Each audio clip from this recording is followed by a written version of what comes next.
You not fooling a libertarian by bringing up them bitch-ass roads. Libertarians, which tend to be smarter people, you somehow think that the thing that's gonna stump us and be like, damn, fuck this libertarian shit, is the motherfucking roads. This is level 1 shit. You not fooling now libertarian by bringing up them bitch-ass roads. Fuck them hoe-ass roads, man. My name is Ben Burgis, and this is Give Them an Argument. Later in the episode, I'm going to be speaking to the University of Texas, Rio Grande Valley political science professor and fully automated host, Nicholas Kiersey. We're going to be talking about academia, identity politics, identitarian deference, and standpoint epistemology. It's really interesting stuff. It's a really interesting conversation. And of course, I'm going to be ending the episode, as always, with Outlaws and Revolutionaries with the great David Griscom. But before that, I am going to be talking about the very subject that cold open was about, that other libertarian podcaster that you just heard giving the typical libertarian answer to what has always struck me as an excellent question, which is, in a stateless free market libertarian utopia, where there's no government, involvement in the economy at all, who will build the roads? I think it's a good question. My first guest, Jason Lee Bias, thinks that it would be good, or at least better, not to have public roads. So we are going to get into it in just a moment. All right, I am now joined by Jason Lee Bias, who is a graduate student in philosophy at the University of Michigan, about an hour away from where I grew up in East Lansing, Michigan. And he is a writer for the Center for State and Society. So thank you so much for joining me today, Jason. Happy to be here. Yeah, so I thought that one way that would be fun to kind of kick this off is by thinking about a objection to libertarianism that a lot of libertarians seem to take extremely unseriously, because there are like 1,000 memes about this. Now that I've always thought was a pretty good objection, which is if you're at least an extreme libertarian, you're not a minarchist, who thinks we can have who doesn't like welfareism, but thinks we could have a minimal state, but you're kind of libertarian, a center for a stateless society, we shouldn't have a state at all. Then who will build the roads? And that, as I said, always struck me as a pretty good objection. But I think, I very often see, libertarians kind of like blowing this off, or, making it a punchline. What about the roads? But I did see an article, and I should say before we start talking about this, that it is an old article. Your thinking on this may have, evolved in various ways since then. But I did see an article about this by you, where you took a line that I haven't seen anybody else take before about this, which is to say, instead of either just blowing off the question, or having some sort of answer along the lines of, no, don't worry, we really, the free market really will lead to an interstate highway system in its own way. Your answer seemed then to be, nobody, at least for the kind of roads you're thinking of, nobody, and that's a good thing. Yeah. So I do want to note, to be clear, I'm not an economist or anything like that, so I'm not a specialist on kinds of questions about practical functionality on a lot of these things. But I do think that roads, just road simpliciter, are that you don't need the state for that, right? Historically, there's been several privately built roads, and not just privately owned and operated like toll roads, but roads that are free roads, right? Community kind of operated more than like a private company. Those have existed historically, but what seems notable, at least, is the interstate highway system as we know it. I don't know of it's possible that you could have something similar to an interstate highway system, but I'm not going to get into the details on that, because the thing that's more important to me is that we don't quite know what is the best means of transportation. And part of the answer here might be something more along the lines of where we're going. We don't need roads, because namely, alongside the creation of the interstate highway system, there's at least a couple problems that you might say that would be benefits of not having interstate highway system. One, obvious environmental issues, right? The car culture, and the way that that might contribute to climate change or any other environmental issues. And then secondly, it can also be kind of a subtle subsidy for kind of like big box stores, right? Things that rely on using the free for them interstate highway system and doing wear and tear to them in a way that is totally free, but obviously they're getting significantly more benefit from than smaller kinds of businesses. So those are two kinds of reasons why it might be good to have something other than interstate highway system. But then the question is, of course, okay, well, what is that thing? And here I'm going to be a lot less persuasive, but essentially the thought is we don't really know what the other thing might be, because that's been artificially crowded out by the kind of assumption of an interstate highway system being the way to go, and massive state, both state financing and state violence in the sense of seizing people's property for the creation of the interstate highway system. And so we don't know what alternatives there might be.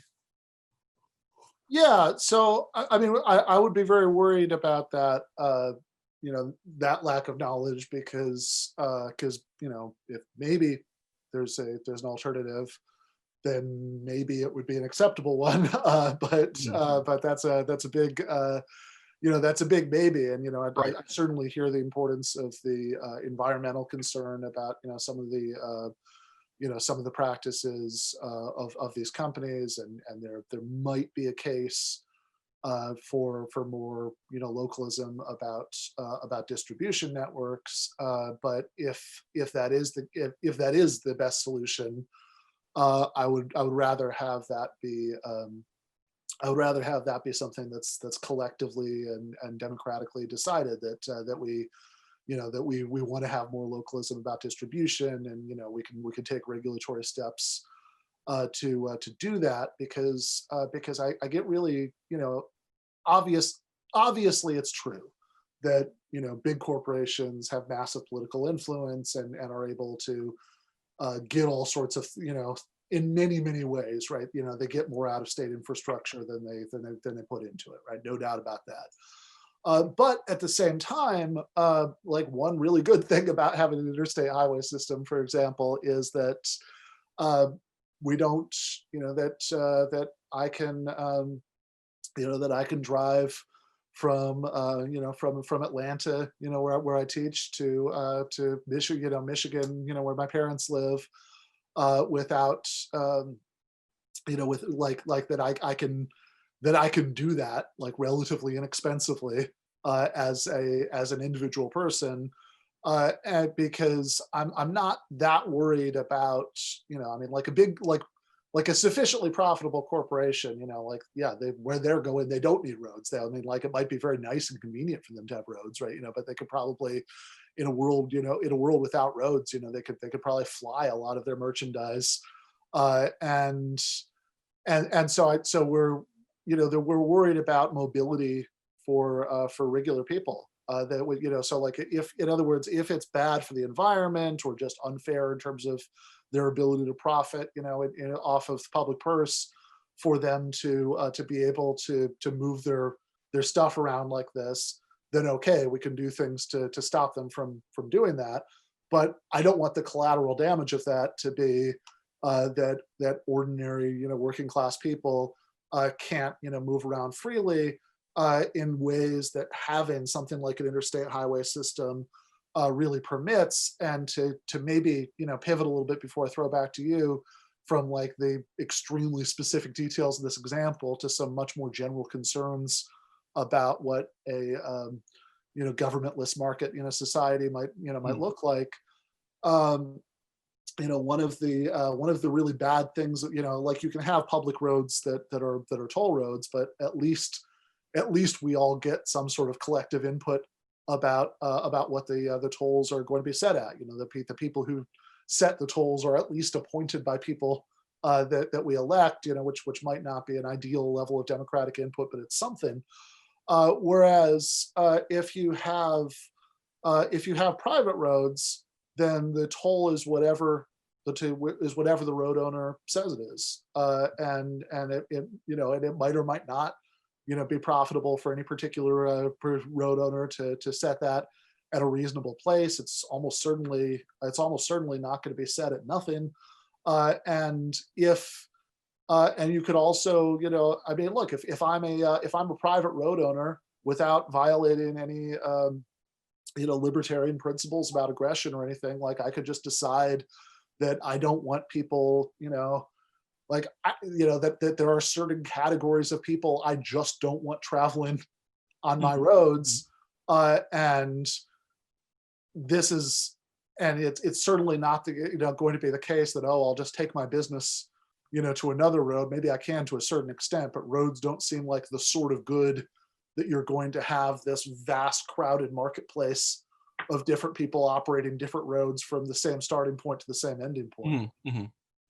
Yeah, so there's a lot there, obviously. I'm certainly skeptical of the thought that that ordinary people benefit more from the interstate highway system than places like Walmart.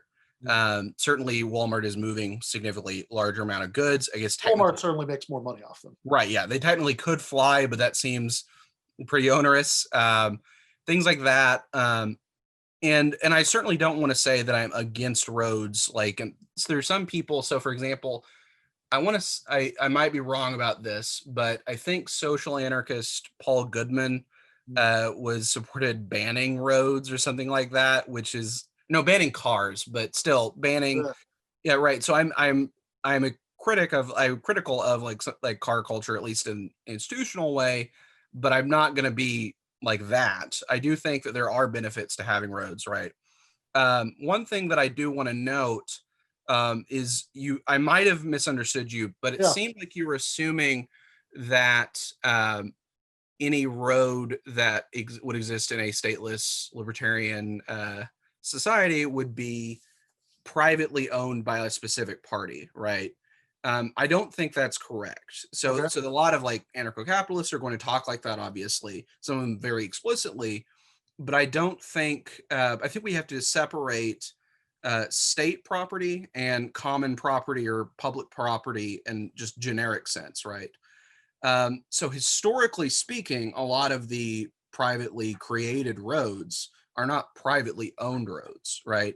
They're going to be kind of privately created by someone who perhaps initially has some financial interest in there being a road there, but then it's kind of donated to the community in a certain sense. And now, why would that be the case? There's all sorts of reasons there, but historically that is something that has happened. And similarly, you could have people building roads themselves, right? And there's no reason to assume that it would have to be privately owned by every single one would have to be privately owned, right? And historically, many of these have had been free roads without tolls, right? But the more important thing to me is the assumption here that there's some sense in which we're really all owning the interstate highway system, or we really all have collective input into it. Because I would want to question that. It doesn't seem to me that I have much control over the interstate highway system, right? There are certainly private parties in the sense of individual people who have a lot more control over that than I do. And I think the original article that you're pointing to, it's been like 7 years. I read it really quickly before we did this, but one of the points I'm putting out there is there was a controversy a few years ago in New Jersey where there was kind of a artificially created traffic jam because of some political interests by the people who were in control of like the New Jersey Port Authority. And there was some suspicion that maybe Chris Christie was involved, so on and so forth. But the thing that was notable to me was that someone was able to just pettily just decide that we're going to have a traffic jam here. Mm-hmm. And that's something that happens when you have centralized control of some important good like roads. And of course, you're going to say, well, that would also be the case with a private road. And of course it is. But it's not just that it could also be the case with the private road, but that the difference between those two situations, right? A libertarian utopia where, and we can talk about how likely it is that, that roads would be donated to the community or would just be held as kind of commons. But if we are talking about the scenario where there is a road owner, then what Chris Christie is accused of doing in New Jersey with Bridgegate, the difference is that in such a society, that would be completely legal. That it wouldn't be a one-time thing that was a giant scandal that ended his career. It would be something that could happen right out in the open with no hiding it and no pretense, and just look, this is my road. I can do with it what I like, which I think to me gets back to that point about, okay, do you control the roads? Do I control the roads? Well, it's certainly true. Not going to get any argument from me on this point that there are some people who have much more control over state goods than other people. That's true both in the Chris Christie sense that you are going to have elected officials who have more control over it than the rest of us. Although again, what Christie did there is illegal and was a major scandal when it came out. But it's certainly true that anything that's state owned will be, if it's a democratic state, there'll be elected officials who are controlling it. If it's an undemocratic state, there'll be unelected officials. And it's also true, though, and I take this to be part of your point, that there are just people who, due to their position in society, have more influence over the state than other people. And you're obviously, obviously this is a point of commonality, right? I mean, I certainly agree that we have a ruling class. But what I would say is, do we have, do we control the roads, right? You and I control the roads. And I think that's not a simple yes or no question. I think it's not, yes, we do or no, we don't, but we do to some extent. And what I think is that we don't to nearly enough of an extent, because we have a ruling class, because our system, is very severely incompletely democratic. But having some control over it is still better than having no control over them, and just having a system where the road owner could do a bridge gate out in the open without hiding it and covering it up like Chris Christie did. We could have similar discussion about like the police. That is as bad and racist and oppressive as the police are. The one thing that sounds scarier than that to me is a privately owned police department that that wasn't even theoretically accountable to the people that it's brutalizing. Right. Yeah. So the thing that I would want to emphasize there is, while it is of course true that you could have a out in the open similar thing with a private I would say we're talking about an actually literally privately owned road, right? Yeah. In that case, it's of course possible, but also people would not be required to finance it, right? And you are required to finance it in the scenario that we actually live in, right? You're required to continue financing it. There is no alternative to the state's private roads, owns roads that are privately owned by the state. And that's not the sort of, and I don't think the solution to this is hoping for a centralized power structure to end up benefiting someone outside of the ruling class, because of course they do. But when they do, it tends to be because it's necessary to maintain kind of enough support in order to maintain the power of the state and its clients in the first place, right? That it's not that whatever the state is going to do is going to be the things that people who have better access to the state are going to want it to do, right? And so you're going to expect that the benefits and the the benefits of state ownership are going to be only those things that are necessary to maintain the power, right? It's not going to be it's ultimately going to have to it's ultimately still going to be the interest of the already powerful, because those will be the ones with greater access to to deciding how the state uses its resources, right? Yeah. So again, I mean, this all seems to be a way of saying that we have a ruling class, and it can be successfully pressured to give concessions to everybody else, but until you change the fundamental economic structure of society, it is ultimately going to be in charge, which is certainly true. But again, I go back to the difference between having severely limited control over something, because okay, we can vote out the people who are controlling it, but our elections are undemocratic in various ways, and etc.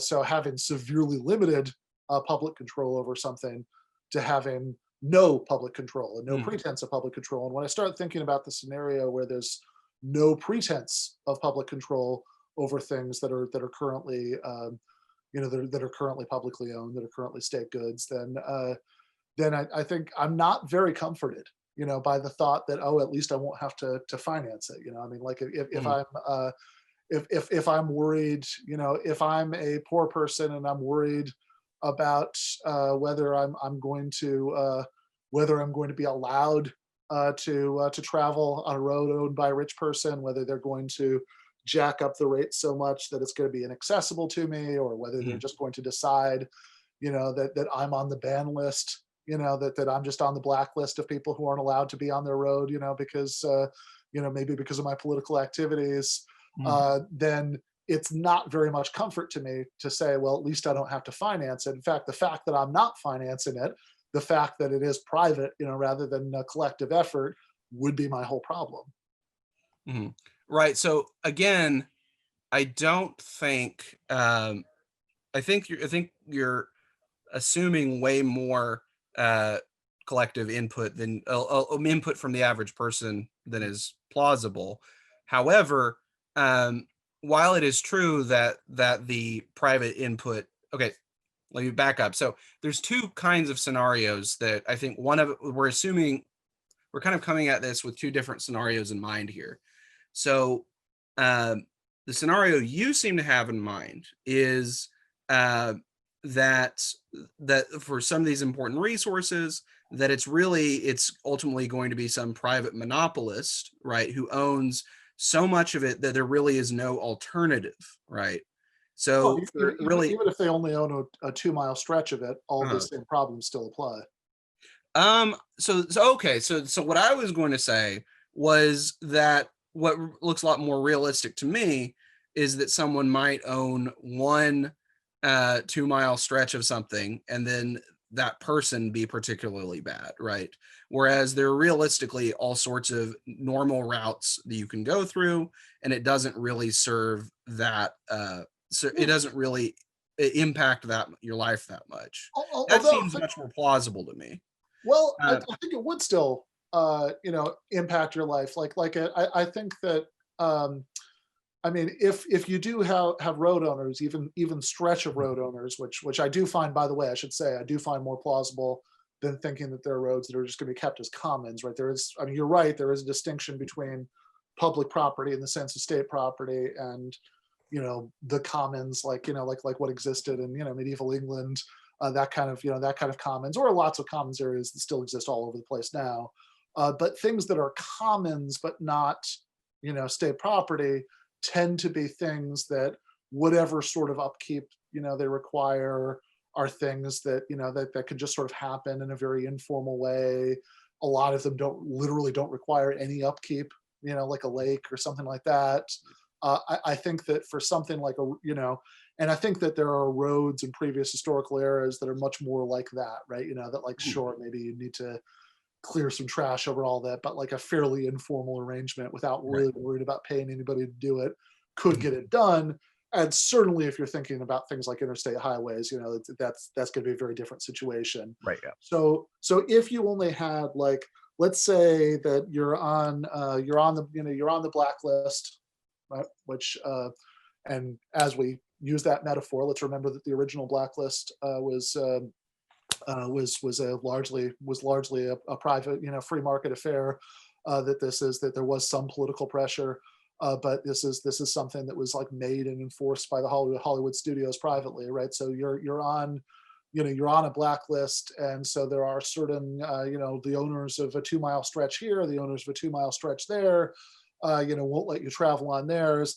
How much does it inconvenience you? Well, I mean, look, how much did Bridgegate inconvenience anybody? Mhm. I mean, in some ways, not very much, because there was like one day that they weren't able to quickly travel over this one particular bridge. That there were doubtless alternate routes that some people ended up taking that day. But in some ways, quite a bit, right? I think there was I think there was one person who died, because they didn't get to a hospital in a timely way. Mhm. And so I think when you think about a 2-mile stretch, 10-mile stretch of road, being something that somebody for various reasons couldn't travel on, whether it's the blacklist scenario, whether it's that like they that like today, it's like the gas station, that like you don't know what the price is going to be, for traveling on the road and until you get there. Could it impact your life? Well, I mean, I think one, just having to worry about these headaches, am I allowed to travel here? Am I not allowed to travel there? I think makes us in a deep sense less free, the same way that a Black family traveling through the South was less free because they knew that there were lots of restaurants that they couldn't eat at. Some they could, but lots they couldn't, because it was legal for restaurant owners to Not just legally required, but go on. legally required in some places, but there were overwhelmingly legally required. Yeah. Okay, let's. Yeah. I think that's very important for that. I think it's. I mean, there were restaurants. It's not that it wasn't, as a Black person in the South, there were no restaurants you weren't allowed to eat at. They have that. There were widespread laws. It was a patchwork of public and private. I do think that if the section of the Civil Rights Act that Rand Paul had a problem with, that outlawed voluntary segregation, I think if that wasn't there, I'm pretty sure that it would still be the case that a Black family traveling through the South, there would be lots of restaurants in certain regions that they couldn't eat at. That's an empirical claim, of course, but I mean it's one.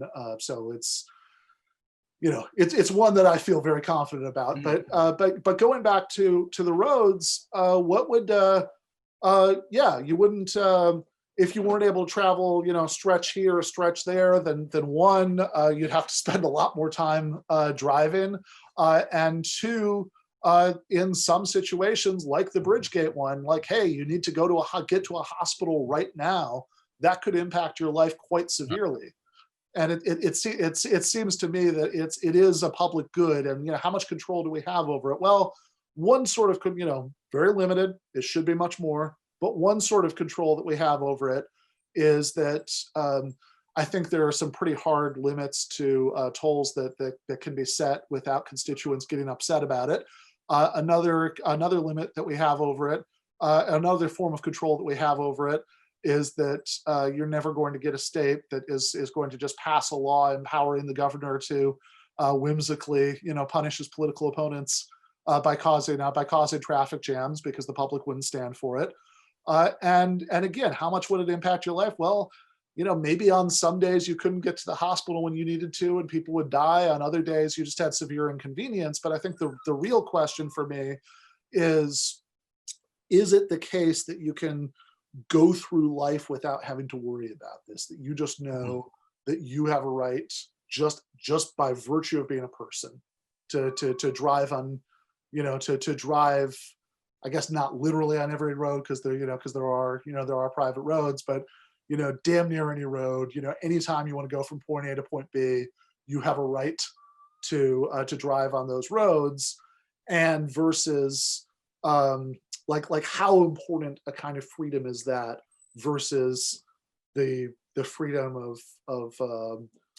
the freedoms of property owners that would be that would be enforced in this setup, or for that matter, our freedom not to finance things. And that's obviously just a very deep that's obviously just a very deep gap, but I think it's one that's worth highlighting. But in any case, I'm gonna give you the last word here, because you have been a good sport and very thoughtful, and I don't want to take up too much Right. more of your time, but please. Yeah, so I would like to come on again, because the road stuff is very much outside of my normal area. So Yeah. again, I'm not an economist.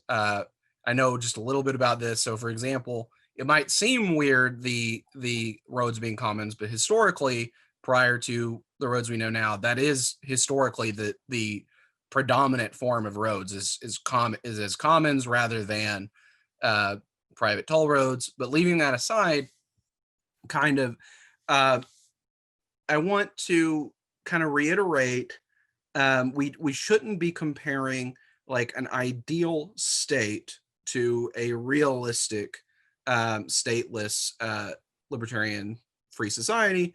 Instead, we should be comparing a realistic version of either, right? And a realistic version of either, is it the case that certain stretches of road are going to be just flimsily declared, if that you're flimsily not able to travel certain stretches of road in the existing society, not always in so directly, although historically, of course, might be some issues there. But it is the case that when you're driving on a state road, you know that you might get pulled over for speed traps for all sorts of reasons, right? And the state police force, which has a unique special right over to enforce the law that is not questioned by anyone else, that gives them special abilities to decide that it's time for you to go to jail, to use force in ways that are not with very different levels of standards between them and the average person on defense, things like that. That when you have if you want to have the state providing you with roads, you're going to have to come along with those things. So you mentioned earlier libertarians who are minarchists, meaning that they believe in they don't believe in a lot of state functions, but they do believe in courts, police, and military being state-owned. For me, my libertarianism, this is something I would like to talk about more specifically if we do this again, is, for me, the strongest case for libertarianism is a functional political economy in which we can live without the night watchman state, that that we can have a civilized society that does not include the police, the military, or government courts, right? Because for me, the monopoly power on those things, it's often going to involve a lot of, as you correctly put it, concessions, but those will be concessions meant to maintain their power to use as they see fit. And so again, I will happily concede that I am not the most well-versed on these roads questions specifically, but for me, I think the question we have to ask ourselves is, are we what is the comparative benefit of getting rid of things like the police, prisons, so on and so forth, and what does the world that look like that, is it worth a lot of these concessions to keep putting up with the police, the military, so on and so forth? Well, it also, is that the question? Like, are those the alternatives to That's have a state, a ruling class, and some good concessions to have a free market libertarian utopia, or is there a third alternative where we have a democratic socialist state and we don't have a ruling class? But I think, and I think that issue you identified about the police pulling people over, I think is exactly the place to pick up when you come back, because Okay, great. I think that's I think the public versus private versions of those functions. I think, like I wanted, I wanted to do the road thing, just because I hear this all Yeah, the I time, understand. Yeah. as a meme, and I was so fascinated when I saw you'd read that article, and also it's just fun because like I want to title this episode "No, but seriously, what about the roads?" Uh-huh. But I think that as far as advancing the conversation in interesting ways, public versus private versions of all of those functions that you just identified, Right. I think that's the place to go. So I hope you do come back, and I Okay, hope great. Yeah. when you do, that's the plan that we're going to pick up right there. Excellent. Okay. All right. Thank you so much, Jason. Thank you.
I'm now joined by Nicholas Kiersey, who is the host of the Fully Automated podcast, and is professor of political science at the University of Texas, Rio Grande Valley. Thank you so much for coming on today, Nicholas.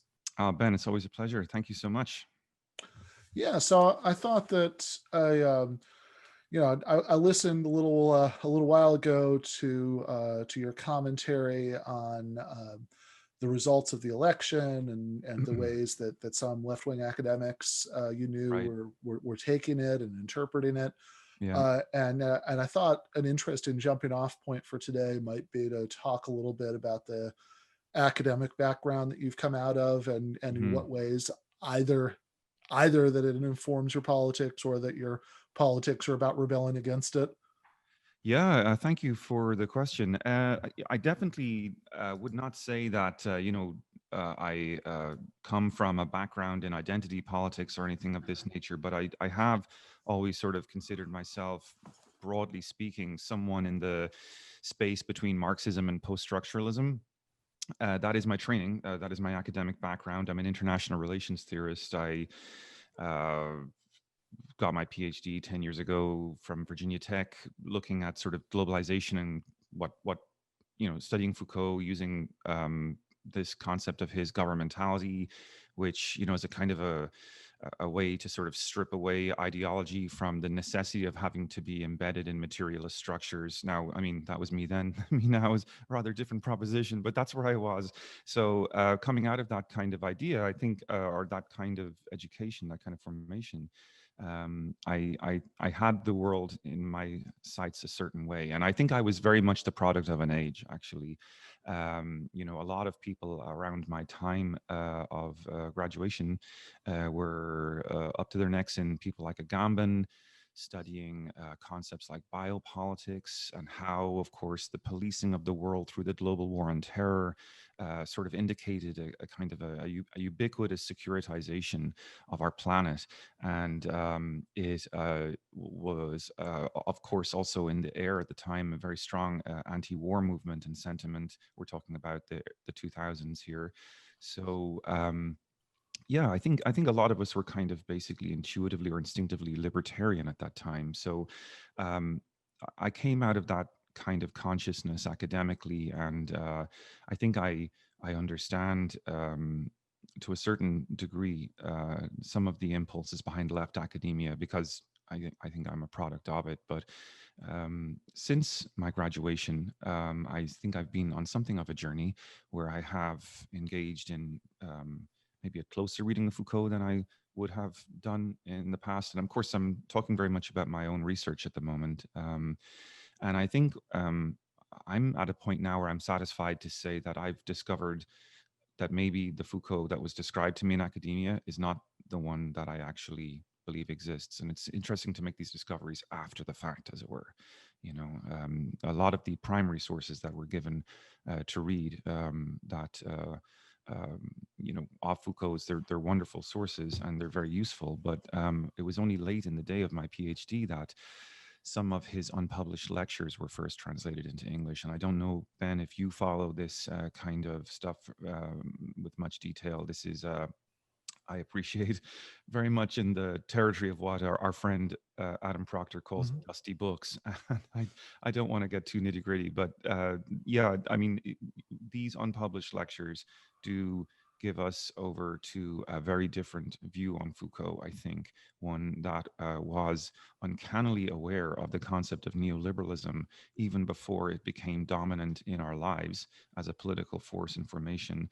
A Foucault that was intimately aware of transformations going on within capitalism, who was not afraid to speak of it, who called explicitly for the adaptation of his concepts for a socialist project.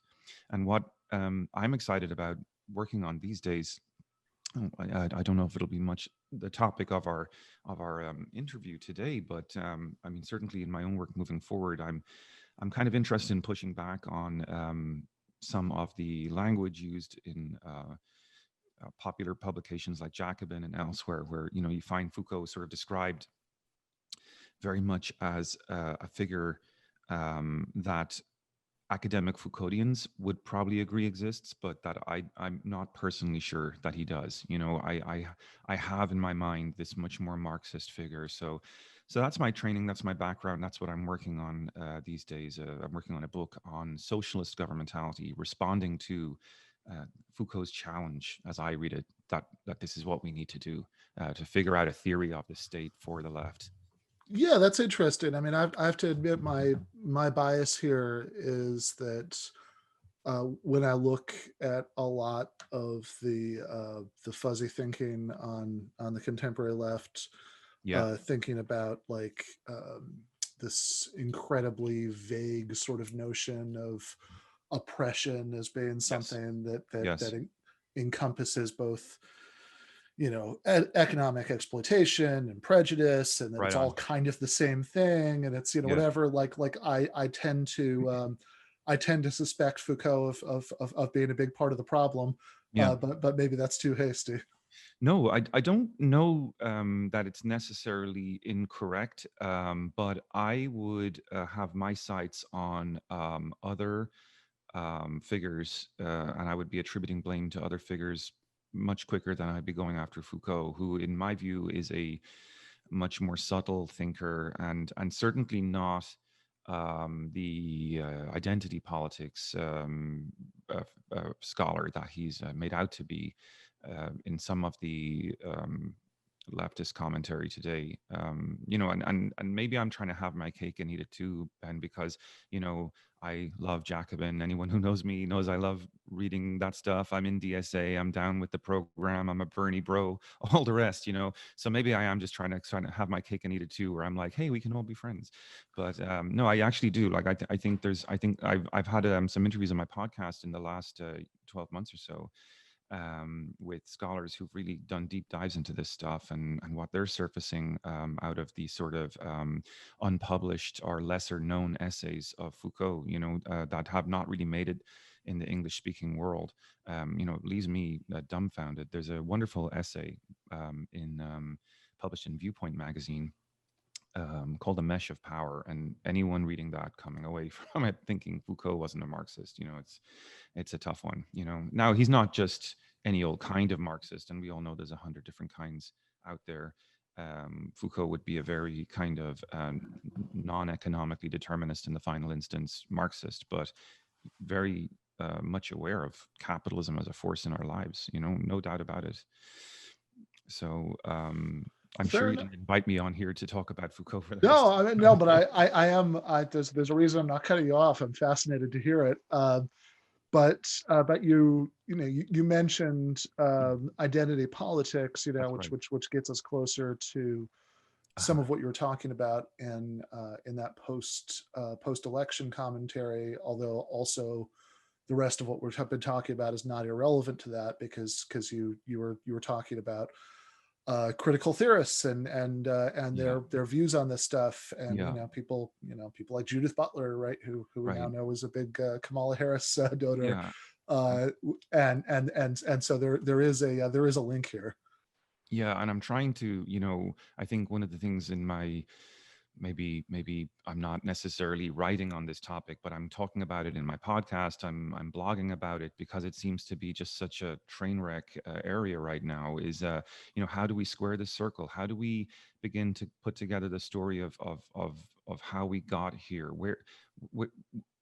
How do we account for the fact that these primo names in academia are standing so hard for Biden and Kamala, and like not just like making the careful argument that we need to understand we're making compromises here. This isn't perfect. No, this is not like these people are full on embracing the idea that it's high time we had, an African American woman or an Indian woman, woman of color in the White House in some way, shape, or form.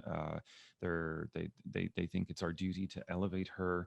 And all of this, I would say, without any kind of scrutiny, because if anyone is open or vulnerable, once you start scrutinizing her, it's Kamala Harris. And so I ponder this because I find it totally mystifying how the system that gave me my education and many of the people that we look up to as and who are frequently cited in the literature can end up producing this kind of discourse now.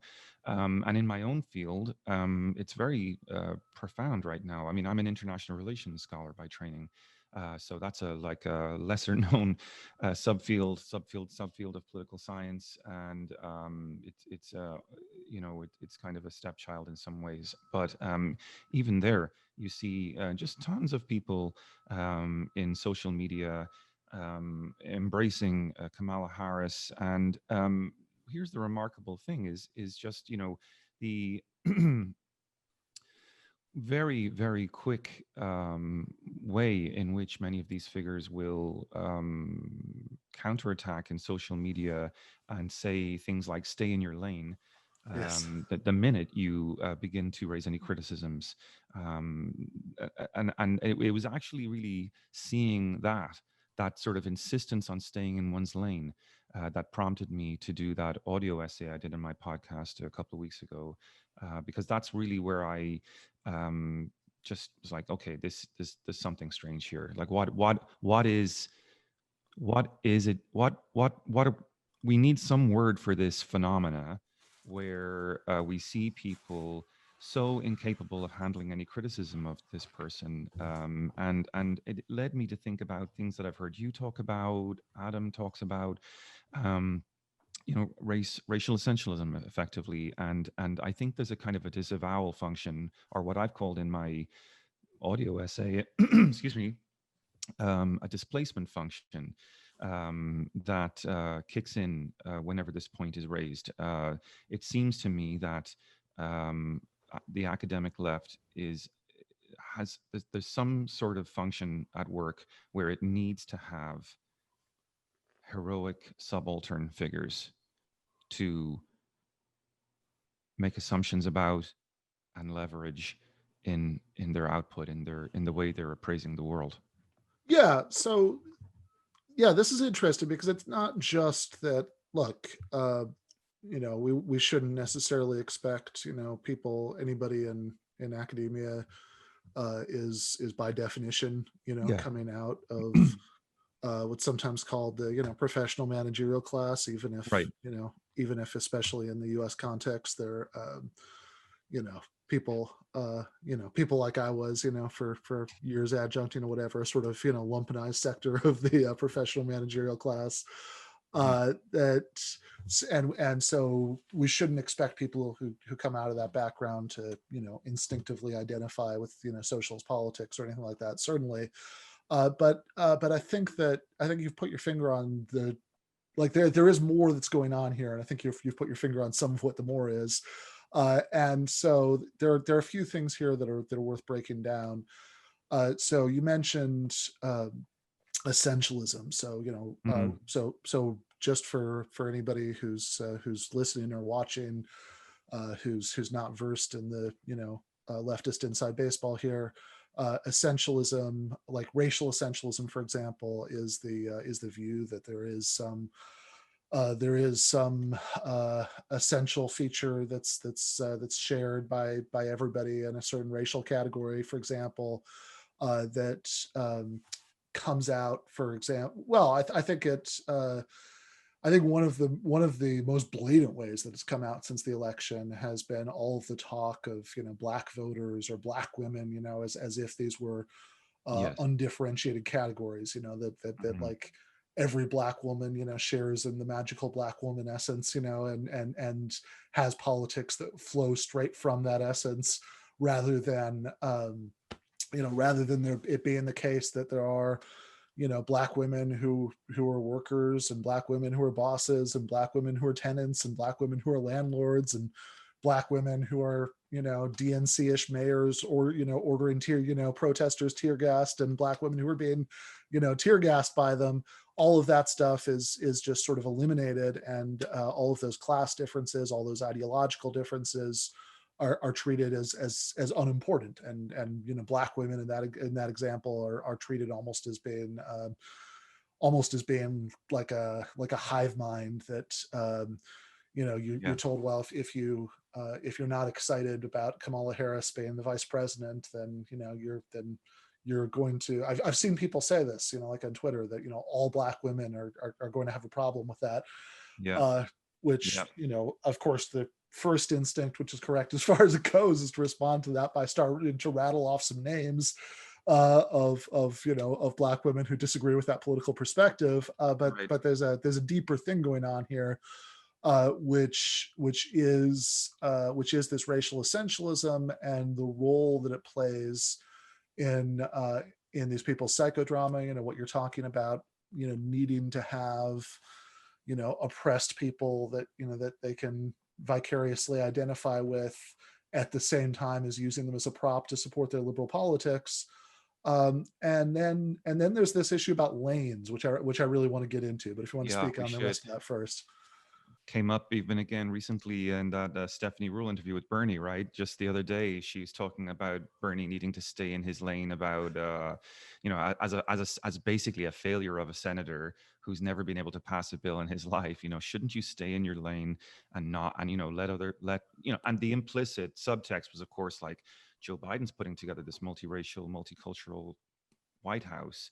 Why not let these people be the voices that guide and decide for us our fate in the next year of COVID, right? And I have to say, I take my hat off to Bernie Sanders for keeping his steam in his ears at that point in time, because I don't know how I would have responded had I been sitting there on that conversation. But I mean, again, it's this sort of sorry about that. Let me just put that on. The point about the racial essentialism, I think, and the idea of a displacement function is really, I think, important if we're going to try to take on the idea of staying in your lane, right? The suspicion I have is that well, there's probably a number of things being displaced when we take this on, but one of the things I think that might be at work here is actually the class position. I think there's a tendency for academics to be a little tone deaf when it comes to their own class position. And I can't help but wonder if that's kind of what's driving some of their need to constantly recenter the conversation on these idealized types. You mentioned just a moment ago, and I think, we've had so many wonderful interviews online now from Cedric Johnson, Touré Reed, and folks like this. I think you may have even had a couple of conversations with people like that yourself in your various outlets. The striking thing that always, that they always say is that, we have more African American people in this country than there are Greeks in Greece, than there are Canadians in Canada. And we certainly don't impose on those people in those countries anything like the kind of expected political subjectivity that we do. Yeah, nobody thinks there's a Canadian political perspective that all Canadians are going to have by virtue of being Canadian. Yes, and so the interesting thing then about it is, once you start to introduce a little sort of historical materialism and you look at the transformation, the material transformation within the Black population in America, you see, I think even Cedric Johnson talks about the reduction of poverty from about 65% to 25%, which is, obviously still leaves a very high poverty rate, and that's problematic. But we have to acknowledge that interests are going to shift and change as those economic transformations take place, and we are going to see the emergence of a Black political leadership class, a Black PMC class, and so consequently, discourse is going to track those interests. It would be irrational, I think, to expect it not to. Yeah, absolutely. And I mean, this is a big part of the problem I think we saw in this last election, that Democrats thought they had the votes of all Black and Latino people in the bag, just as a matter of course, and of course that didn't turn out to be true. I mean, they still got certainly the overwhelming majority of the Black vote. That's a very long-term historical trend that's going to take a long time to turn around, but it was still a smaller majority than it has been in the past. Trump actually made demographic inroads in all sorts of groups. So I mean, that's definitely proof of concept of what you're saying. And of course, some people will hear all of this as what's sometimes called class reductionism, being indifferent to or in denial about the existence or importance of racism, and that's not at all the point. You don't have to be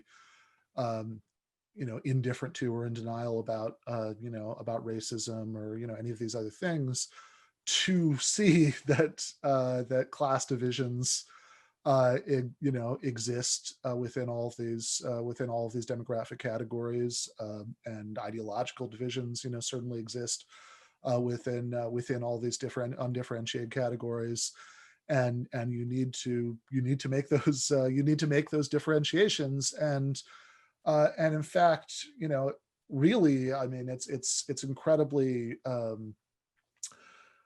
like it's a strange and condescending exercise, the way that that these this displacement function that you're talking about, that because of course nobody wants to say, as a liberal academic, that who might, like Judith Butler, support, have supported Kamala Harris's, run for president.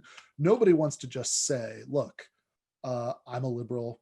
I think that, I don't support Bernie Sanders because I think he's too far to the left. I disagree with that, and just leave it at that. That's like a very unsatisfying rhetorical posture, right. Especially for people who see themselves and who see their theoretical contributions as linked to some sort of anti-establishment project. It's much more satisfying to be like, hey, I identify with the really, like the most oppressed people in society. Yes. And that's why I have these politics.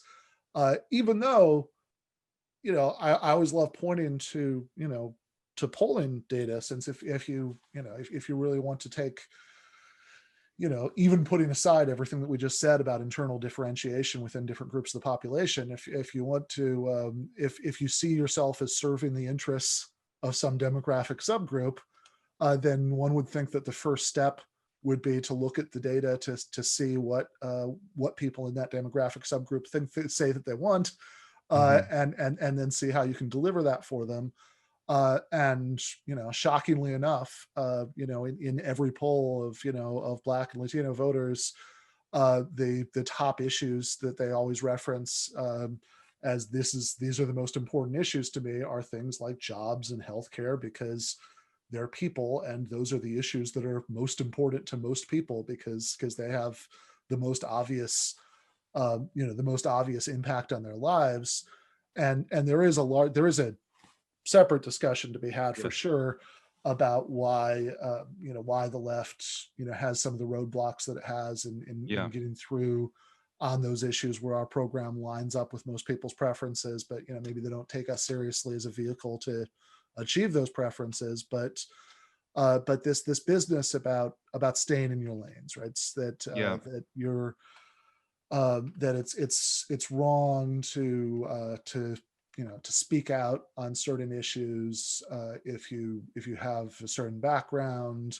I mean, in the interview you mentioned there are two things going on. One of them is this like ridiculous claim that Bernie Sanders is an ineffective politician because, as a political minority of one within the Senate, he hasn't he hasn't co-sponsored a bunch of major bills. Right. But of course, he's that's never been his shtick. His shtick was always the amendment, right? And on that metric, there's probably very few senators that, even in the history of the United States, have come close to his amount of influence in passing legislation. Yeah, I mean, he was when he was in the House, he was the amendment king of Congress. He was called that, and this was Newt Gingrich's Congress. It was deeply hostile political territory, but he was still able to get an enormous amount of amendments through to do things like expand community health centers, build more hospitals for veterans, really concrete measures like this, which was just a smart strategic way to use what power he had. Again, as somebody who doesn't have a lot of ideological allies, in that institution. But then, like, the other part of what the interviewer was saying about staying in his lane has to do with, what you said about Joe Biden is building such a diverse cabinet. Now, of course, we all know this is extremely selective. I don't remember any liberals getting very excited when George W. Bush appointed the first Black Secretary of State, as Colin Powell, for example. It's only exciting on in 2008, every liberal woman that I knew was mocking the absurdity of the idea that she would, that women, had some sort of obligation to vote for McCain Palin because Sarah Palin was a woman. So it only comes out in certain contexts, but in those contexts, when it does come out, when it's Democrats, when it's liberals, this is treated as profoundly important. I mean, even relatively good congressmen like Ro Khanna justified his vote for the waiver for Biden's defense secretary, which is something that, norm bustingly is somebody who needed a waiver, because he was in the military, active duty military so recently. And he justified that vote on the grounds that representation is so important, which clearly, I mean it's kind of silly on its own, right? It's like, what, this is the only Black man in the country who could have this job, it has to be him, for the representational victory. But this thing about lanes, gets into a related concept at the intersection between the academic things you were talking about and political, and what we mean by identity politics. And you're right. And I don't, it's hard for me to sort of even begin to diagram out the causality here, because I think, as much as I have respect and admiration for writers who take this on, I think there is a tendency to ascribe blame to specific academics and intellectuals as if they are somehow the mastermind or cause of the influence of intersectional concepts of intersectionality and whatnot in our movements today. And I guess the way I approach it is I'm a little bit more of the mind that the influence of these ideas is downstream from economic transformations. I think the academic shift and the shift in the movements are downstream from the kinds of phenomena that you would see, for example, described in Adam Curtis's documentary Hypernormalization, where, of course, the 1970s bequeaths us a world where the left ultimately is defeated. And it's our, to bring in Jameson and Zizek and people like this, excuse me, there is a difficulty now that our sense of collective agency has been so destroyed that we can't even imagine an alternative. That, as they famously always say, it's easier to understand the end of the world than it is to understand the end of capitalism. So coming at the question then symptomatically, I think what you can start to see is a left that actually doesn't really believe change is possible, and is actually then without any sort of solid footing in the possibility of real change and working towards real change. Instead, what we do is engage in various forms of posturing that allow us to appear like we're morally full broad spectrum human beings, but actually maybe at the same time not actually be able to deliver very much in terms of substance.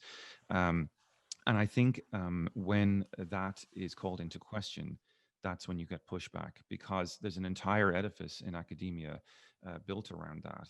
It's not necessarily Judith Butler's fault, right? I mean, obviously she's invoked a lot. Hey, if you really wanted to think about the scholars that are probably most to blame for this, I would say it's Laclau and Muth.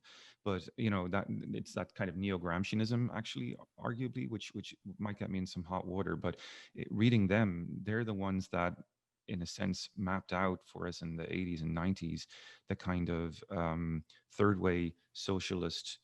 Right, those words shouldn't go well in the same sentence together, but they actually kind of do. But that third way socialist approach was quite completely delineated by them. Judith Butler, I think, is probably not the one that we ought to be going after here, although that doesn't get her off the hook for sponsoring Kamala Harris so generously in the election cycle. Her work, I think, doesn't. It's hard for me to see necessary connections between her work and the decision to support Kamala. I think, in a sense, we're all, her actions in her personal life. I mean, I don't know how you feel about this, but I don't know that our personal political commitments are always necessarily reflections of our abstract intellectual commitments. Sure. So I don't know. Yeah, I mean, so yeah, probably there's probably some people wanting to throw shoes at their screen right now for me saying that. But I mean, everybody's. There's a famous clip where Zizek says if I can't do Zizek impersonation very well, Ben, but he says don't blame Judith Butler for the movements today. Judith Butler is the person that always said to us that our identity is a performance, and there is no kind of essential there.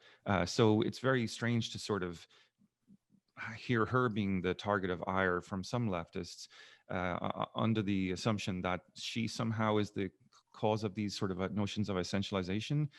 That's not true. It's if you want to understand where the contemporary notions of hegemony come from that drive and animate the left today, you're going to have to start looking at people like Laclau and Muth, because they're the ones that talk about reframing Marxism so that it's no longer just a question of the hegemony, democratic hegemony of the working class, but the democratic hegemony of as broad a spectrum of groups as possible. So really, they are to me the kind of origins of the problem. I've kind of drifted from your question? No. I mean, I think those are certainly fair distinctions that of course, nobody, I mean, we shouldn't be surprised by anybody acting politically in ways that might not reflect their abstract theoretical commitments. Yeah. I'm not going to die on that hill, by the way. I'm not going to die on the hill of defending Judith Butler. So don't at me online, right? I mean, my commitments lie elsewhere. Jesus, Nicholas, if you love Judith Butler so much, exactly. Just go back to Ireland where you came from and whatever. Anyway. But no, I mean that's totally fair. But I think that and with any of these people, whether the the theoretical rationalizations are downstream from the cultural and political shifts, or in some cases contribute to them, it is useful to engage with those rationalizations. I think for a couple reasons. Most obviously that it helps us put our finger on a sort of fuzzy sense of what people might be saying or thinking, and so if we can put a name on the ideas and try to think about what they might mean, that's helpful for pushing back against them, even if the academics aren't really, I mean, we don't want to fall into a left-wing version of the, Jordan Peterson fantasy that, like everything that he doesn't like that, that some, so-called SJW want to call, does, or that he doesn't like in larger culture is somehow the fault of, academics that he doesn't like. Right. So that's a very fair distinction. But the theoretical rationalization, at least for this idea that it's important for people to stay in their lane, right? Which is something I see all the time, all over the place. Like as we're having this conversation, I've just been seeing that. Jimmy Dore, who I think is kind of an idiot, is trending on Twitter.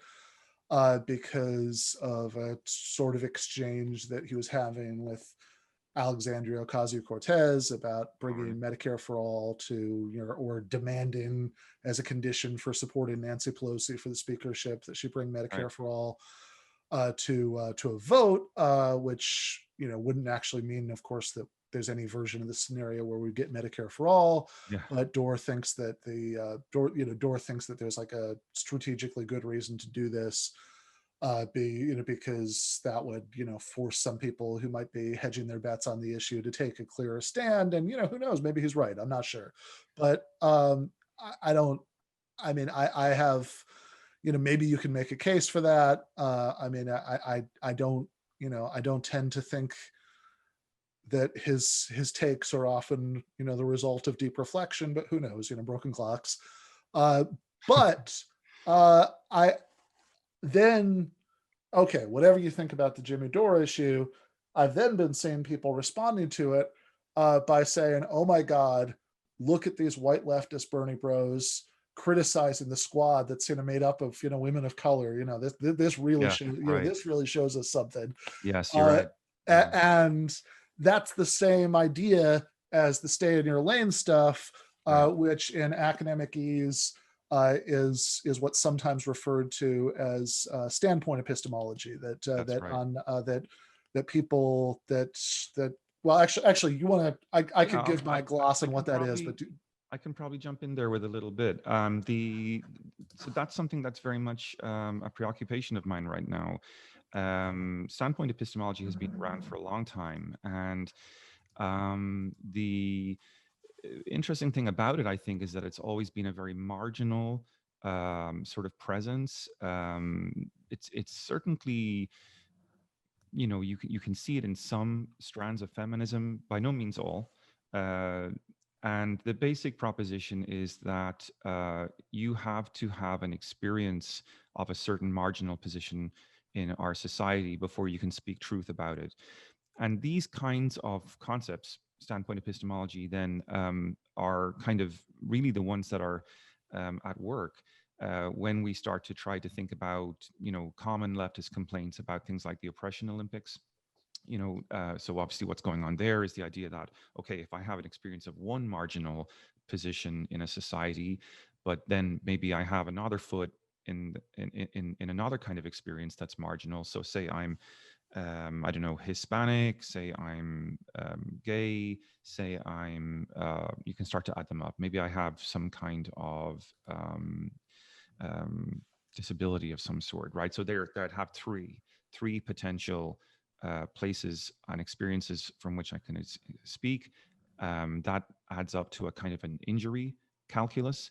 And then I am able to, because I've experienced much more kind of marginality than other people who might just be Hispanic or just be gay, then I have a sort of a greater authority to speak. So the standpoint epistemology, of course, starts from a very interesting place and probably a useful place, which is, of course, like, yeah, I can't speak for any person really other than myself in a way.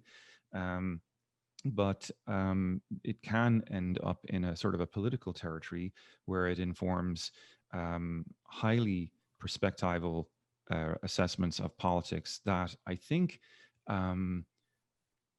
when pushed to an extreme, can run contrary to the broader intuitions of the left, which are not necessarily to do with what divides us and what gives us our singular standpoint, but how to generate a necessary collective standpoint that we can leverage in order to engage in change. So it's the problem, of course, is then on the table. It's a problem of strategy. How do we build strategy out of a political perspective that is so preoccupied with micro injuries and which of course are very valid and worth considering, but don't necessarily give us that political leverage. So the standpoint epistemology thing then, as I've been sort of observing it framed in academia, and I think it was very, very clear in the stay in your lane argument that came out after the election, because there's a lot of things we can say about that election. The way the black vote shifted, the way the Hispanic vote shifted, the fact, for example, that fewer white men supported Trump proportionally this time around than last time around. So that data does create a certain complexity. The fact that Kamala Harris does come from such a PMC background and doesn't at all seem to be someone who has in her politics a particular sort of compassion for the poor. So we find ourselves with all of these sorts of data points that are they're not hard to find. They're very readily available if you're just willing to do a little bit of research, confronted with this reaction where any kind of criticism of her is responded to with stay in your lane. And that is why I feel we need to start talking about something that I'm actually very uncomfortable talking about, which is what's going on in academia that it must disavow its class position, like that it has to create these repeated focuses on identity positions rather than engage in a transformative politics. Because I don't see these insistences on staying in one's lane as in any way transformative at all. They are, in fact, in a way, pillars of the status quo. Those are rhetorical gestures, discursive gestures that only seek to affirm and underline the status quo. Yeah, absolutely. And I think look, I think there are also a couple of maybe more, simple-minded, criticisms that you can make of that posture. One of which is when, because if somebody was listening to you say that and they might say, well, hold on, but I'm not defending the status quo. I want people to defer to the most oppressed people, people who are treated worse by the status quo. How could that be defending it?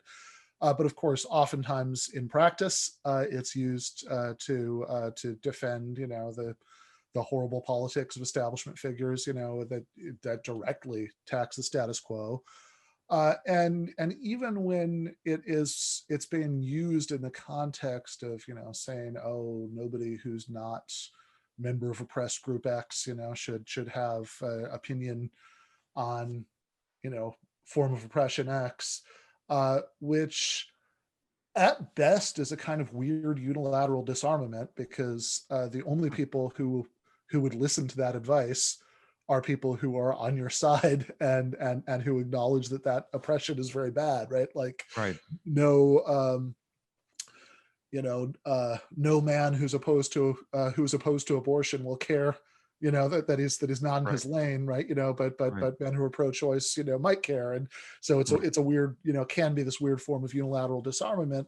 But then the other thing is that has to do with what you were talking about with the oppression Olympics, that this, even if this was invented, for the sake of, a certain kind of, I don't know, left liberal or radical liberal, perspective, uh, it's super easy for anybody to pick up this framework and use it for their own purposes. Yeah, I think so. I mean, I have seen, feel like I'm just about to go into the rant from Blade Runner. You wouldn't have believed the things that I've seen. But like, Sure. I've seen people who are like woke Zionists, saying that they don't want, they don't want Gentiles to, goy-splain anti-Semitism to them. That if they say that this advocacy for the Palestinians is anti-Semitic, then you should just defer to Jewish people on that question. I've seen the children of wealthy Venezuela, emigres Exactly. saying, oh, Yeah. another white American leftist, who's going to tell me that I'm wrong about Venezuela. And if you see what's wrong with that, it's very hard. I mean, I know there are ways that you can try to twist and contort and explain why those uses of it are not okay, Yeah. but your preferred uses of it are. But it seems like a much more promising rhetorical posture to say, look, it might be true that on certain specific issues that that people gain some insight into them by having certain sorts of experiences, Right. but like we're much better off just arguing for the positions that seem to be correct, and not playing this game of extreme epistemic deference.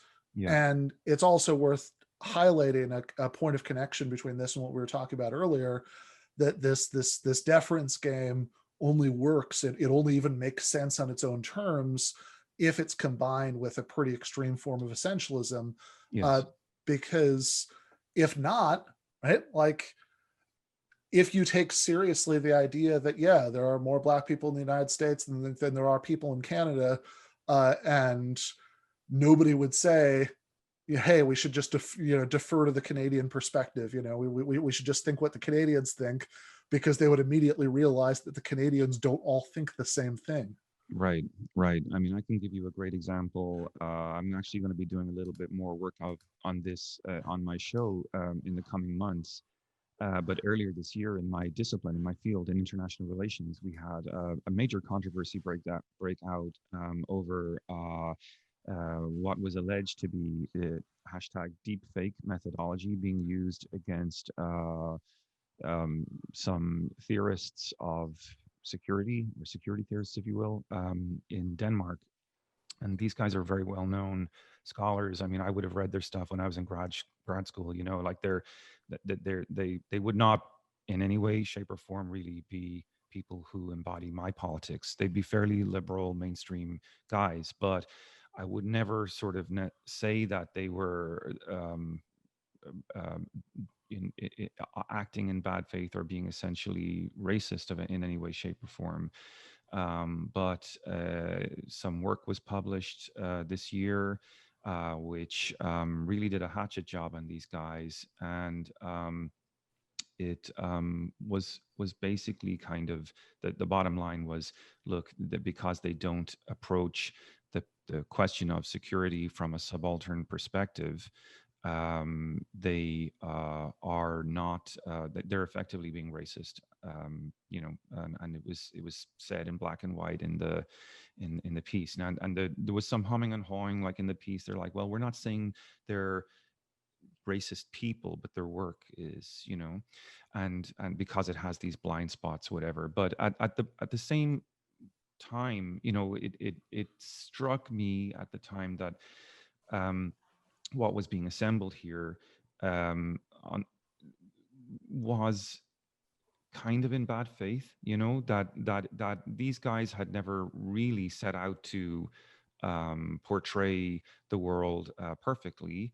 I think they would have been, and in their work, they would acknowledge many, many blind spots. In good faith, their politics wasn't a post-colonial kind of operation, So, in a sense, like, going after someone in this kind of like way where you kind of try to find the receipts in their work, but you're kind of having to reassemble them, and your warrant for doing so in the way that you're choosing to do so is basically standpoint epistemology, right? But what it was two white women trying to represent these post-colonial subjects and the presumed subjectivity of these post-colonial subjects from this essentialized position, and then using that as a critique, as the basis of her critique of this white Anglo-European perspective on security. And it just struck me as being incredibly complicated once you actually started to pull back the lid on how these two scholars were actually giving themselves permission to speak on behalf of this post-colonial subject. It was very strange. Yeah, I mean, look, I'm an atheist, but if hell exists and I go there, I strongly suspect that it's going to be full of white liberal academics accusing other white liberal academics of being implicitly racist, in a cycle forever. Yeah. So yeah, fair enough. People should check out both the audio essay that we're talking about, which was right after the election, and the rest of what Nicholas says. His podcast is well worth listening to. I had not been listening to it. I even though, actually, by the way, I should say, when we were talking before we started, we realized that Nicholas and I had actually met each other a few years ago when I was a delegate for Central New Jersey DSA at the DSA convention in Chicago, and Nicholas was already there, but he's only been on my radar as far as media relatively recently. But I heard our mutual friend Adam Proctor did a very in-depth two-part interview on Nicholas's podcast, Fully Automated, which was a really interesting listen, and I really wanted to get Nicholas on to chat with me a bit here. I hope for the first of many times. So thank you again. Thank you so much, Ben. It was an honor. Thank you. Thank you. That was Nicholas Keirsey from University of Texas, Rio Grande Valley, and also the Fully Automated podcast. I am now joined, of course, by the great David Griscom, as always, for Outlaws and Revolutionaries. Howdy, Ben. Howdy. So today we're talking about Doug Sam. Yeah, man, this one is a really exciting one for me. Doug Sam is by far one of my favorite artists. He really represents so much that is so cool about Texas and Tejano music in particular. Just the way he was able to merge all these different styles. But I don't know, maybe to just go through it, from the beginning. He was one of those people who was just made for being, was made to be an incredible musician. As a young kid, he was a really famous steel guitar player. And in fact, he played steel guitar with Hank Williams Sr. In what I believe was Hank Williams Sr.'s last concert in Austin, Texas. And Hank Williams, sits him on his lap or something like that. Says like, you got to keep playing, son. You're real good. You're real talent. And, that just sort of set up Doug for the rest of his life. But the thing with him that's really interesting is he was never able to settle on one kind of music or even one instrument. He was a sort of the steel guitar, but obviously also guitar, fiddle, mandolin, bass. He played the drums, and he also played the bajo sexto, which is a really interesting big ass guitar essentially that you play in Tejano music. And that was the thing that was really cool about Doug, is that he was he was an incredible country player, but he also loved, he's from San Antonio, so he loved playing Tejano music and was very much influenced by that as well. Also, we'll get to later, formed an incredible super group called the Texas Tornadoes. He was somebody. What I'm saying, what I'm trying to get to is that he was somebody who, living in San Antonio, growing up in San Antonio, was at the confluence of all of these different cultures and also musical styles. And he loved to play, and he was happy to play in any setting. You know, he'd be happy to play with hillbillies one day, go down to the, you know, all of the, you know, the great black blues clubs in San Antonio, and same thing obviously with Tejano music. He was just constantly moving around all those different circles. And again, he was really famous as a kid, like even just in high school, was a very famous local musician, which, that sets you up for an interesting life. Yeah. Yeah, fair enough. And yeah, in the course, like this is a career that, that varies from the Texas Tornadoes, which we'll talk about in a minute, like all the way to the Sir Douglas Quintet. And the Sir Douglas Quintet is really interesting because they were based out of San Antonio, but it was going on right when the British invasion was happening in U.S. music. So they basically tried to they had a similar sound. Not so much, actually. It's interesting. A lot of people think that they were just copying it, but rather a lot of people weren't familiar with the kind of German polka influence, also Tejano music influence, that really just made it sound like it was something completely different. But people from there, from that region, like, oh no, this sounds like fairly typical. Obviously, it was expanding on those styles. But anyways, they tried to market the band as like a British pop band. And that's why they went with the name Sir Douglas Quintet. And a lot of people, when they were listening to those albums, thought that they were just another band coming in from Liverpool, except for the fact that, Doug Somm obviously had a very noticeable Texas accent, and like half of the band were, Hispanic Texans. So they would always, when they would do promotional shots, they would always have, they would do like side angle shots, so you couldn't really see anybody's face, because they wanted to keep this, this myth that this is, another English band alive to sell records. But yeah, I mean, those songs are really great. She's About a Mover is one of his really famous songs that comes from that period of time. And he was always, he did a lot of solo albums while he was doing stuff with Sir Douglas Quintet. But yeah, so they were in Texas for a while, and then they got busted for weed. And like a whole lot of Texans in that period of time, they left and they went out to California, to San Francisco, and were playing music there. And I think, finding their way. But eventually, Doug Somm comes back to Texas and doesn't really look back. He was, constantly traveling, obviously, for work, but he really made the decision to come back and let Texas be a big part of his life. And finally people in Texas started to calm down a little bit, because it was not a good place to be a little bit of a freak or a different kind of person in the 60s, with long hair and smoking weed. So that's why there was such an exodus. But once he comes back with a whole, group of people, something similar to like what happened to Willie Nelson, something similar like what happened to Terry Allen. All these guys just had to come back eventually. Yeah. So, and okay, well, I don't want to get too far ahead in our story. So, so where does it go from there? Oh, I mean, so then, he comes back, he ends up coming back and playing music, really putting out some really great albums in the 70s, really, embracing the Texas culture, cowboy hat. And one of the album covers, he's wearing a cowboy hat and holding Big Red, which is a very famous soda there. So anyways, he comes back into it, but later in 1989, he forms this Tex-Mex supergroup, the Texas Tornadoes, with Freddie Fender, Augie Myers, and Flaco Jimenez, who are just some incredible players. And it's one of my favorite supergroups, because it's just so Texas in a lot of ways. Like all of these different guys really playing music from their heart, but it's that really beautiful like merging of cultures that I always thought was really, really fun and special in Doug Somm's music in particular.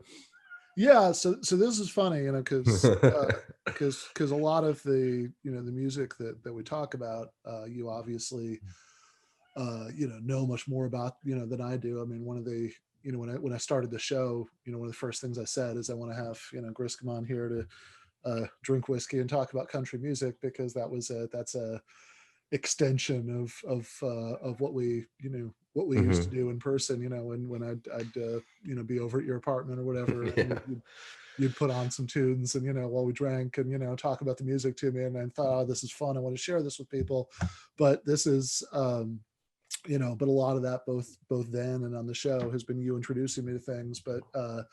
But funnily enough, as we were talking about on text the other day, I actually did see the Texas Tornadoes in concert in 1996. I'm pretty old, so It's pretty cool. yeah, yeah. And yeah, they were on tour, so I saw them in Michigan, and the reason that I'm sure about that date, that it was 1996, when I was 16, is that during the concert they kept shouting out this movie Tin Cup, because apparently there's this one scene in that movie, where they're in the soundtrack, so I guess in fact, I still remember they were saying, when the scene where the armadillo crosses the road, I guess that's where the music came on. That's so funny. And yeah, what brought you to that concert? Yeah, no, I mean, it's hard to say. I mean, Yeah. I really enjoyed it, but I mean, that definitely wasn't my idea.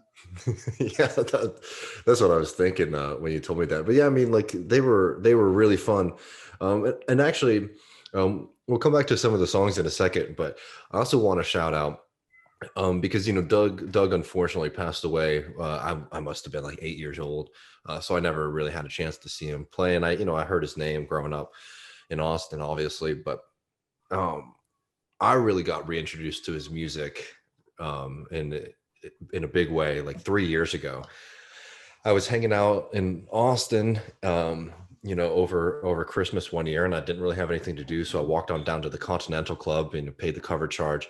And I walk into this cover band, this guy BB Sing Sam, BB Sing Sam, sorry, and I was definitely the youngest person in there by like 30 years, but I have never seen like a more raucous crowd. People were losing their minds. And when they played She's About to Move It, for example, people were jumping up on this tiny little stage. And it was a really incredible night. You can actually find some of the videos from that concert actually too on YouTube, which are really fun. But anyways, this is just a cover band, and this music just means so much to all these people, and they're just such good jams. He's the one that's going to be a little bit harder to talk about the music directly, because I don't get me wrong, there's great lyrics in his songs, but it's not really about that as much as it is about all this great sound and just like music that really makes you stand up and start tapping your feet. So that was the kind of introduction I needed to understand Psalm's legacy, because without having that like energy in the crowd, you really don't understand how just important and interesting this music is for folks. But I have to also shout out and remember Charlie Pride today, and also who just passed away. He's one of the greats of all time, and we'll definitely do something on him soon. But one of some of Doug Psalm's like most famous songs Is Anybody Going to San Antonio, which was originally done by Charlie Pride. So he always shouts him out, or usually shouts him out when he does live music. Some great songs on his last album, The Return of Wayne Douglas. Oh No, Not Another One, which is a song about watching modern day country music and being very disappointed. Here are some lines from it. I just turned on my seat to see today. Man, my mind was blown away. There's a young dude walking across the stage like a gazelle. Hell, I bet he'd never even heard of Lefty Frizzell. And that's a really fun song because he's seeing, in what's going on even in the late 90s in Nashville, and he's really trying to take that to task. Texas Me is a really great song on that album as well. So I believe that came out actually in the 70s, which is just a song about feeling a little bit bad for being away from home and feeling like you need to get back. And I definitely can, feel with that. Anyways, that last album that he did, The Return of Wayne Douglas, is a really beautiful album. It's a really Texas album. It's definitely going to be a Texas album if the first line in the album is Blue Bonnets and the last line is Adios. Fair enough. Oh, all right. Really appreciate you as always, brother. This is always so much fun. Yeah, man. Talk to you soon. Talk to you soon. All right, that was David Griscom, as always, with Outlaws and Revolutionaries. Before that, I was speaking to Nicholas Kiersey from the University of Texas, Rio Grande Valley, and the Fully Automated podcast. Before that, I was having a discussion about libertarianism with Jason Lee Bias.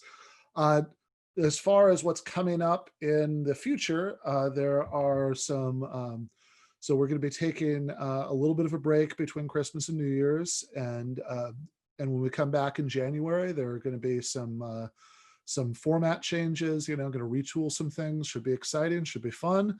But first, there's one last 2020 episode of GTAA, and that is going to be this time next week. I am going to be speaking to Amber Frost and Slavoj Žižek. That should be really fun. I'm really looking forward to that. So make sure to check that out. And in that episode, I will go into detail about the format changes that are coming up, and all the stuff that's planned for 2021 for the show, for the channel. Should all be really good. If you like the work that we're doing here, if you want to support it, please do consider becoming a patron. For $5 a month, you get early access to every single episode. You get the Discord. You get regularly scheduled Discord office hours group chats, and there's more bonus stuff that's going to be introduced as part of all that's going on in January. So please do consider doing that. And even if you can't swing that, please do rate and review wherever you get podcasts. That really does help. And please like and subscribe on YouTube. As I'm saying this, we are within I think 100 people of 10,000 subscribers on YouTube. I would really like it. It would mean a lot if we could make it over 10,000 by the end of the year. It's an arbitrary benchmark, but one that would make me happy. But in any case, I'm going to be back next week with Žižek and Frost. Should be a fun discussion. I will see everybody then. Left is best.